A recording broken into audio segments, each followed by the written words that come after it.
thinking and doing green. I guess that's the next wave. Maybe that can give a solution to some of the infrastructural gap that we have in the country. Now, let's talk about doing business in a high interest rate environment, which is our reality here in Nigeria. We talk about ease of doing business. What about the cost of funding? And we're going to discuss this with Mr. Babatunde Erinjogola. He is the Chief Executive Officer, Executive Vice Chairman of Smartcom Investments Limited. Mr. Erinjogola, thank you for your time and good morning. Good morning. Thank you for having me. Yeah, so before we get into that high interest rate issue, let me just get your thoughts on this launch by the federal government, which was announced by the Minister of Finance yesterday, the domestic bonds. What are some of the advantages and how effective do you see this going in funding our budget, which is the core, of borrowings by the government? Yeah, I think it's thank you. I think it's a very good initiative. It's been long overdue. We have left our critical value base left untapped, or we are tapping them wrongly. We have a huge number of Nigerians all around the world that have, made it, and they can actually support the economy by investing in Nigeria. Feelers around the world is that they can't even know where to put the money to. They try to talk to investors and talk to brothers and sisters, and what happens is they usually have bad experience. But if a bond of like $500 million is being promoted by the Ministry of Finance and Central Bank, that will give them the confidence enough to bring in the needed foreign exchange, which anyway is almost Nigeria's right, because Nigeria trained most of these people, and they've been abroad, and now they want to give back, but the medium through which they will do that is just worrisome for them. So this bond is a good one. It will, bring in more foreign exchange into the country, help to stabilize the economy, and at the same time, give government and the people the feeling that have been our citizens abroad in diaspora a good feeling again about Nigeria, and they can see, especially with what government is doing lately in terms of being transparent, coming out to tell us what they are doing and how they are doing things. I think we should applaud them for that. I like the idea. Okay, but does this reduce the cost of debt servicing since it's in dollars? Yeah, it should. Well, debt servicing is it's what you have agreed on already.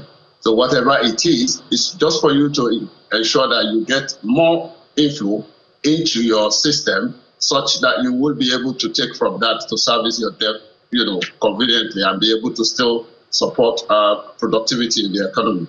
So that's what. So it's the volume we're able to get in, and what we put into that will make the difference for us.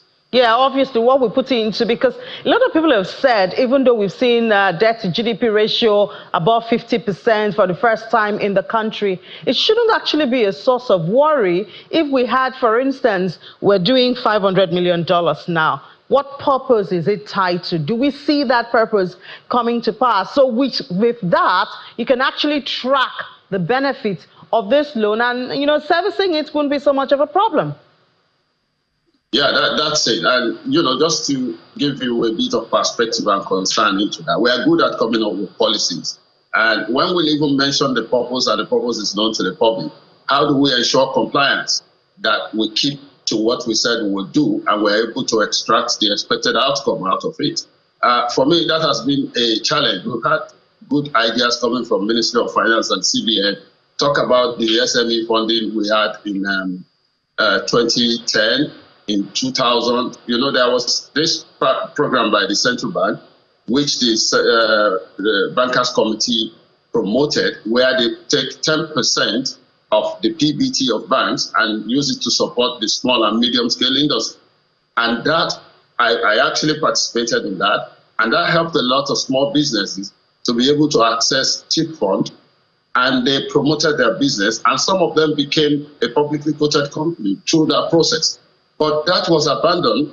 I'm not saying it may not be perfect in terms of how it was operated that time, but we have to pick the values in them and learn our mistakes and continue. But the rate at which we abandon good initiative, especially in Nigeria when we are trying to solve problem of deepening the market, empowering the people. We are too quick to abandon policies. So I hope this 500 million bond and the target market for it will be successful, and when it does, we're able to sustain it. So how would you say, or what would you say, what measures would you say could be put in place for this $500 million bond to make it effective? Do we publicize maybe a purpose for it? Do we put timelines? Something like that that could actually make it impactful. Well, the global finance today is supported by strong compliance process and mechanism. So the CBN, as the regulatory body, Ministry of Finance, should come up with strong compliance process to support the policy implementation, such that when the fund is launched, the purpose is declared, and compliance to make sure that what they said the money will be used for is what is used for, and they measure the performance, they measure the outcome. With that, we will be able to know when to launch another one, or people will come out, because there might be periodic reporting of how it's going, and you'll see it driving more interest in people that are a bit skeptical about investing in Nigeria. Nigeria today can actually bring in over 20, 40 billion dollars into the economy, but they are just afraid. So compliance, commitment to what we say we will do, and being transparent about it and reporting it objectively to the public will help a lot in reinstating confidence in Nigeria and our people in diaspora, because we have enough in diaspora to actually support us at this critical moment. Because we just even saw a report from NIDCOM CEO saying that I think about $99 million had been remitted from the diaspora community in 5 years. So obviously a lot of potentials there. But where does the hike I know the last hike on the NPR was a moderate one. Where does it fit into all of this? Obviously, it will make bonds like this more attractive to investors. But on the other hand, what is it doing to the real sector? That's also another side of the conversation. Well, that's always the challenge with policy. There is always the up and there is the down. So what is important to you at the moment is what you focus on, and you continue to engage the policy in terms of evaluation, such that at the right time you can review and make adjustments as appropriate. So to get straight to your point, I think the $500 million bond being raised by the CBN is actually a follow-on to the hike in interest rate, because with that, the CBN, I don't think they've announced the rate, the yield on it already. But the good thing about it is that it will drive in more foreign exchange, and it will help to, in a way, appreciate the Naira from the challenging situation it has been over the time.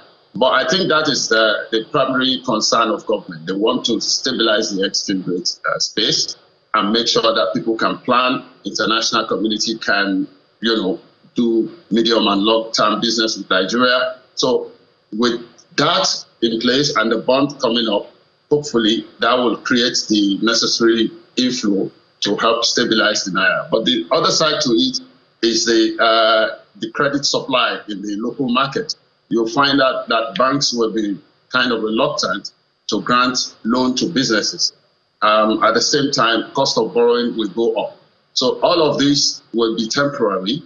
So hopefully, if the first one is successful or is achieved, where we have more inflow into the economy and there is that stability, and the political noise, well, I'm being careful about that, because government appear to be too pressured with the political situation around foreign exchange, fluctuation. So hopefully, if we can allow the government to have a kind of a stable time to be able to implement some of the policies, options they have, all in a mix, hopefully in a short time, we will have some relief we are looking at any policy around things like this will be about 18 to 24 months. So if we put too much pressure on our government, it tends to shift their focus out of actually digging deep into the benefits of the policy they put on the table.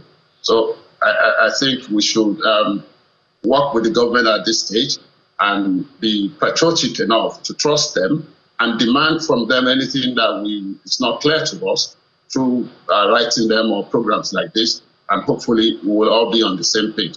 We must work together to solve the problem at hand.